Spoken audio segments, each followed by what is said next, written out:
An estimated 3.8 million Nigerians between the ages of 20 and 79 are living with diabetes, and this is going by figures from the 17th edition of the International Diabetes Federation Diabetes Atlas report. Perhaps more disturbing revelation from the report is that more than 2/3 of Nigerians with diabetes are unaware and undiagnosed with the condition.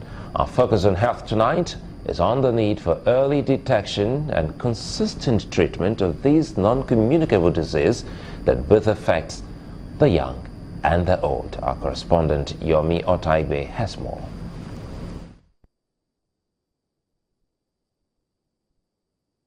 Come to my world.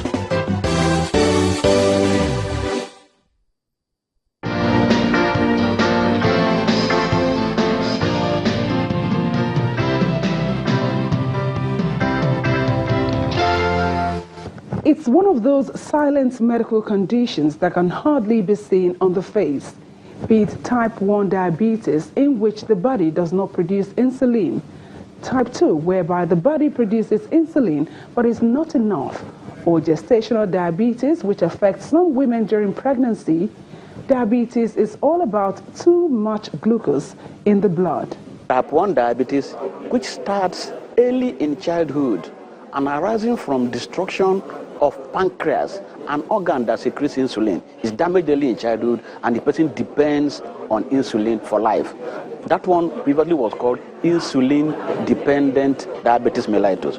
But the one we are focusing is the one that affects adults, that is triggered by a number of lifestyle measures, like somebody being overweight, lack of activity, sedentary lifestyle. When we talk about modifiable risk factors and non-modifiable risk factors, you can't do anything about your family history. You can't do anything about your age, because as you get older, the prevalence increases. But you can do something about your weight. You can do something about what you eat. You can do something about exercising. And then we also notice that people who have conditions like high blood pressure and raised cholesterol are also at an increased risk of having diabetes. There are signs that you don't want to experience before you get screened for diabetes. Both type 1 and type 2 diabetes have similar symptoms, which, if left unattended to, can result in some complications. These include frequent urination, increased thirst, blurred vision, unexplained weight loss, slow healing sores, and high blood pressure. The danger is that early in the disease, you feel nothing. You feel nothing. That's why it's called a silent killer, because it will be in the body for 5 to 10 years, causing subtle damage, which will accumulate eventually to start to give the symptoms. Talking about complications of diabetes, the complications of diabetes affect every organ, every system, from the head, the brain, from stroke to blindness, cataract, to heart problem, to kidney failure, to peripheral vascular disease, to amputations. They're all important, but much more important is the foot ulcers and diabetes-related amputations, which are largely preventable. Up to 85% of amputations are preventable by adopting healthy foot care practice and being watchful. Individually tailored treatment remains the lifeline for people living with diabetes, but the cost is a challenge. Oral medication, they are not so expensive. The insulin, this one, and that's about 6,000 plus. Some may need about 3. It depends on how you are able to control your blood sugar, your condition. Unfortunately, not many Nigerians are on insulin right now, and it is because the cost is high. So if we must control cardiovascular diseases like diabetes, then government must begin to think of a measure to bring down the cost of drugs. Well, the government can do a lot through subsidization of the cost, asking them to go for health insurance, and actually helping them through health insurance. And there are quite a number of things. But much more important is the fact that we need to prevent diabetes. I think that's cheaper.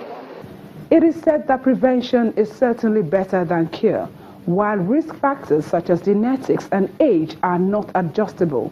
Healthy diet, regular physical activity, maintaining a normal body weight and avoiding tobacco use can prevent or delay the onset of type 2 diabetes. Also, blood sugar levels should be regularly checked so that any trace of diabetes can be detected and for early management of the condition to begin. Yomi Otaigbe reporting for Channels Television News.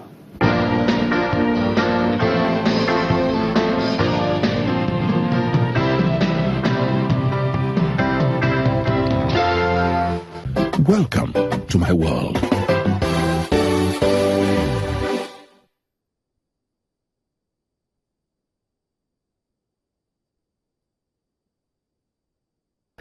We're still within the health sector. We're not done yet. Statistics from the United Nations indicate that at least 2.4 billion people across the world do not have improved sanitation and access to clean and safe toilets.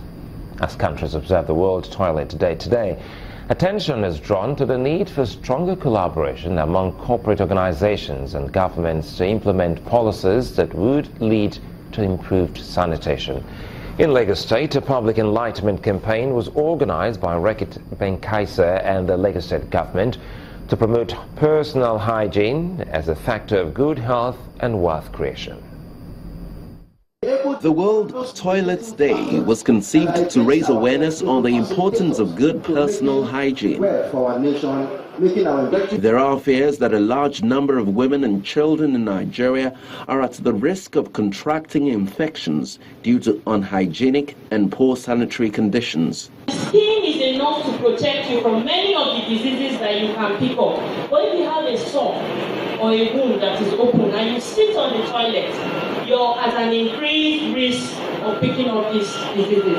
We have to change our attitude to public sanitation and personal hygiene to boost economic development and enhance wealth generation and job creation opportunity in Lagos State. The day also inspires action to tackle the global sanitation crisis. To this end, Rekit Benkaisa, through one of its brands, Harpic, partners with the Lagos State Ministry of Environment to upgrade the toilet facilities within Apapa Igoman local government area.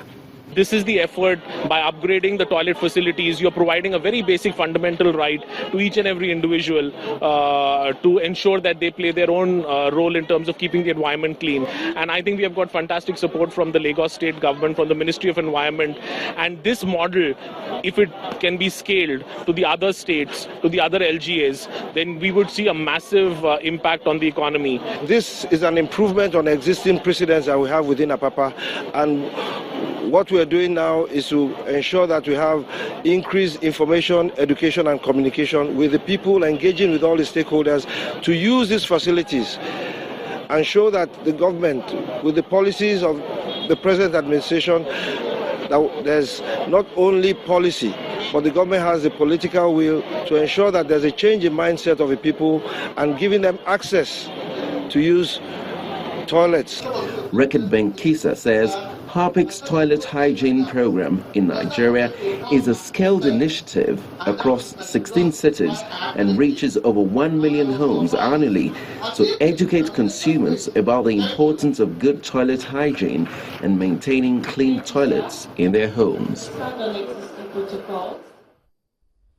That's one good thing that the government must look into. Many thanks to Rekit Benkaisa for bringing this before everyone. We need toilets everywhere. Talking business now. Over to you.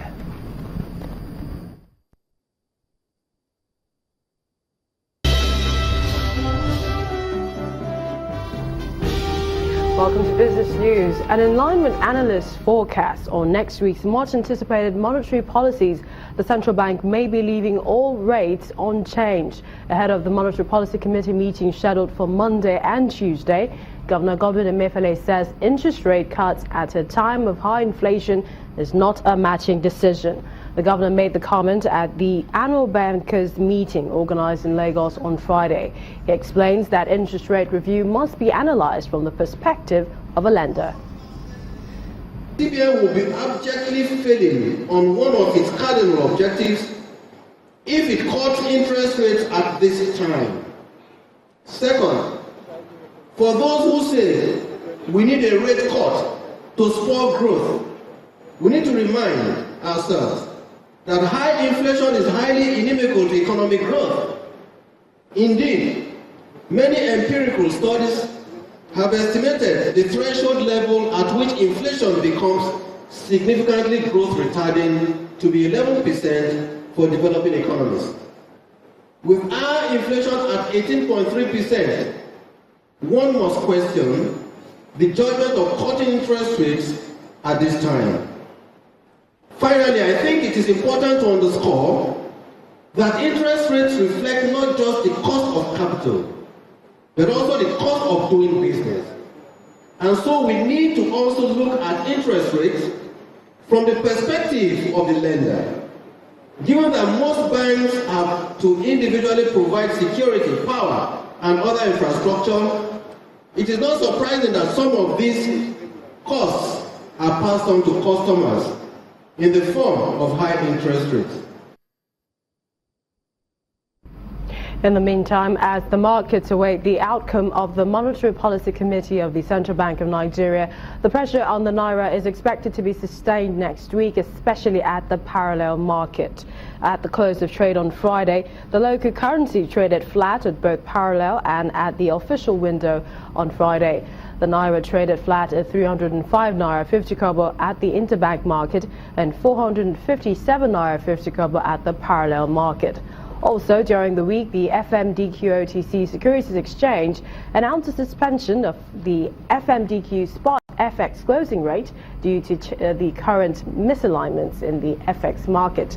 The FMDQ commenced the publication of what it termed the CBN closing rate. And it was another disappointing week at the Nigerian equities market as key indicators extended declines for a fourth week in a row. The all-share index fell by 2.42% as trading closed negative in all 5 sessions. Declines in the shares of high-cap stocks across consumer goods, cement, oil and gas and banking sectors was responsible for this week's loss. Total volume traded fell by 71.1% to 823 million shares valued at 5.44 billion naira and traded in 11,634 deals. Market breadth remained negative with 10 gainers topped by May and Baker against 46 losers led by Forte Oil. Standard Alliance Insurance, Diamond Bank and FBN Holdings accounted for 26.6% of volume traded during the week. And that's it on Business News tonight. Many thanks for watching. I'm Millicent Walker, and it's over to Sulaiman with the rest of the news.